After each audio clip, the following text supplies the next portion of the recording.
Ibu, bapak semua, jamaah yang hari ini Allah berikan nikmat sedang melaksanakan ibadah umroh ataupun insya Allah akan berangkat haji tahun ini, maka bersyukurlah. Dan bagi yang tertahan hari ini di tanah suci karena kondisi mungkin belum memungkinkan untuk kembali, maka bersabarlah. Bisa jadi ada kebaikan di situ. Bisa jadi Allah menginginkan kebaikan bagi setiap hambanya, dan tugas kita adalah bersabar, menikmati apapun jalan cerita yang Allah berikan.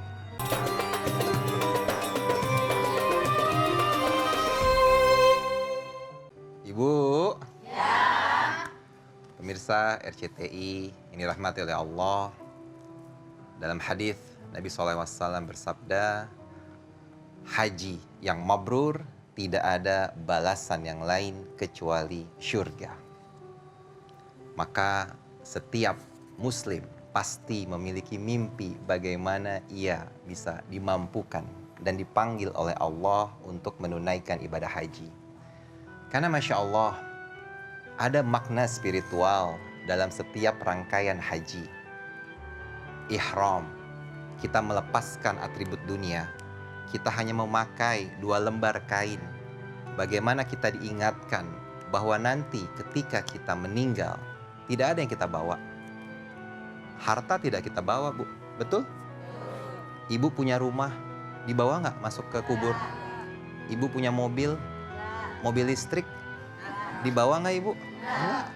Ibu punya jilbab, itu brosnya glowing sekali, dibawa nggak Ibu waktu meninggal? Enggak. Semua kita tinggal. Pinjem pun nggak dibawa Ibu. Semua kita lepaskan karena kita kembali kepada Allah dalam kondisi yang suci, sama ketika kita dilahirkan. Tidak ada yang kita bawa. Semua hal duniawi kita lepaskan. Lalu kita melakukan tawaf, berputar selama 7 kali. Mengakui bahwa pusat hidup kita adalah Allah. Tidak ada tujuan lain dari hidup ini kecuali menginginkan ridho Allah. Kita mengakui semua manusia di muka bumi ini ketika bertawaf, mereka bersama-sama berdesak-desakan. Itulah gambaran bahwa manusia itu sama, tidak ada yang berbeda. Pejabat, raja, budak, pembantu, bos, karyawan, ketika tawaf, Allah tidak membeda-bedakan. Maknanya tidak ada yang Allah bedakan dari manusia kecuali takwanya. Inna akramakum indallahi atqakum. Allah tidak melihat rupamu, Allah tidak melihat jabatanmu, yang Allah lihat adalah takwamu. Lalu kita bersaing, Ibu. 7 kali kita dari Bukit Sofa ke Bukit Marwa, kembali ke Bukit Sofa, ke Bukit Marwa lagi. Menunjukkan bahwa ikhtiar adalah sesuatu yang Allah inginkan dari kita. Allah tidak ingin kita hidup di dunia bermalas-malasan. Allah tidak ingin kita hidup di dunia hanya mengandalkan orang lain. Tidak. Allah ingin kita berikhtiar ketika kita menginginkan apapun. Maka disitulah kita belajar dari Sayyidah Siti Hajar ketika mencari air untuk Ismail.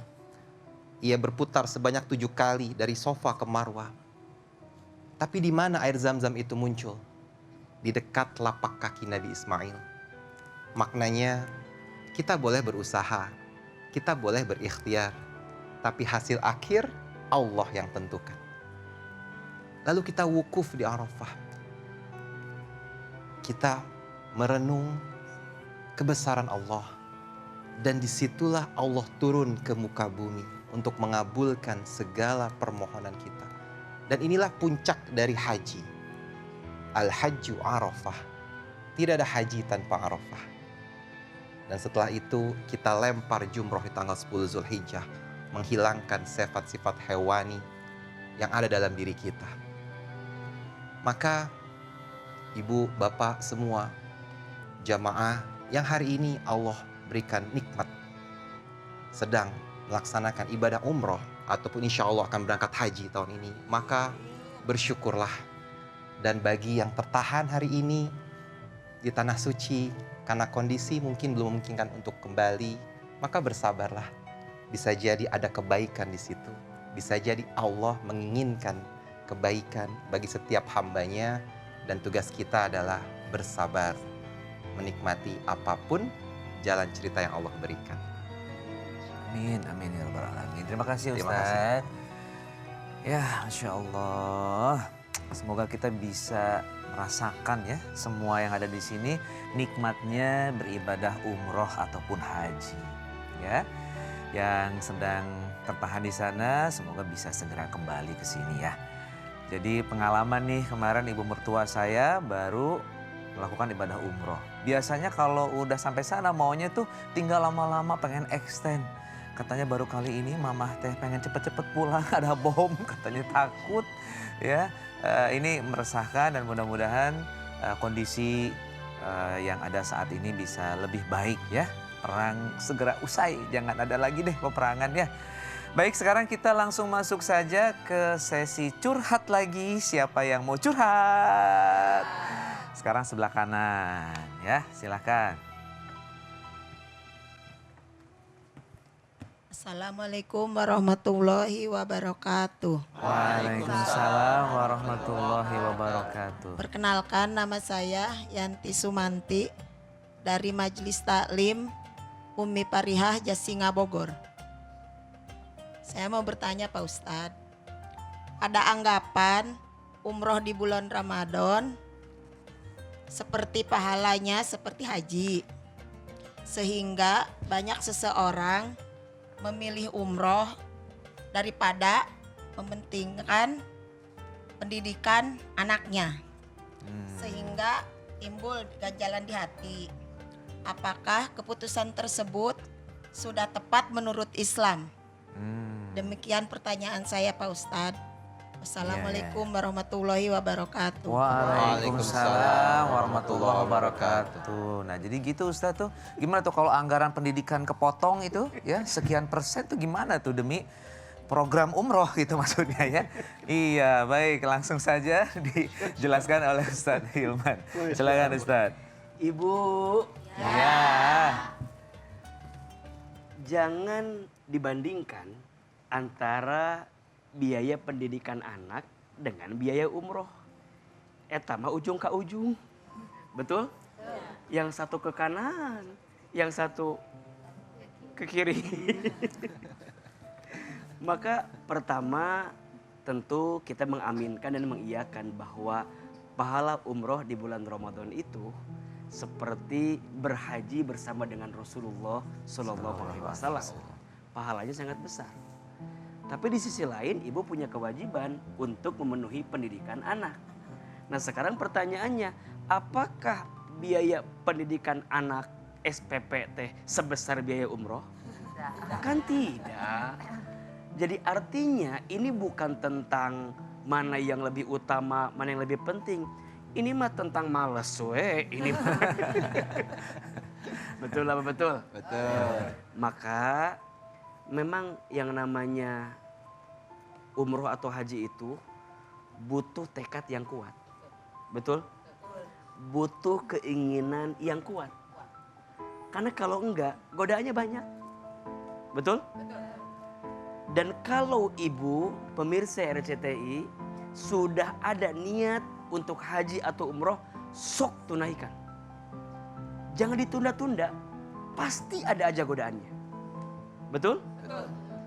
Tapi kalau kita tekadnya kuat, niatnya kuat, apapun nanti yang terjadi bisa kita lewati. Coba kita ulangi. Haji itu rukun Islam yang keberapa? Yang kelima. Benar yang kelima. Coba yang pertama apa tadi? Syahadat. 2, sholat. 3, zakat. 4, puasa. 5, benar. Bukankah yang kelima kalau ada uang beli rumah dulu? Kalau ada uang lagi yang keenam sawah dulu? Motor dulu? Elektronik dulu? Jadi haji keberapa nih kira-kira? Jadi banyak orang yang kadang terkalahkan karena hawa nafsu dunianya sampai kemudian tidak mau berkorban untuk hajinya. Betul? Betul. Maka kata Nabi SAW, barang siapa yang berkorban untuk haji sampai kemudian dia mengeluarkan biaya untuk hajinya, maka Allah akan ganti semua biayanya. Dan ingat, di antara pahala haji dan umroh itu tidak akan memiskinkan seseorang. Ada nggak orang karena haji umroh jadi miskin? Nggak ada. Justru sebaliknya. Pulang kaya, hidup makin berkah, betul? Dan ingat, kaya itu bukan hanya urusan apa nih? Materi aja Ustadz ya. Bukan hanya urusan cuan dan materi, tapi kaya hati, hidup berkah, hati lapang, itu justru kekayaan yang Rumah tangga sakinah.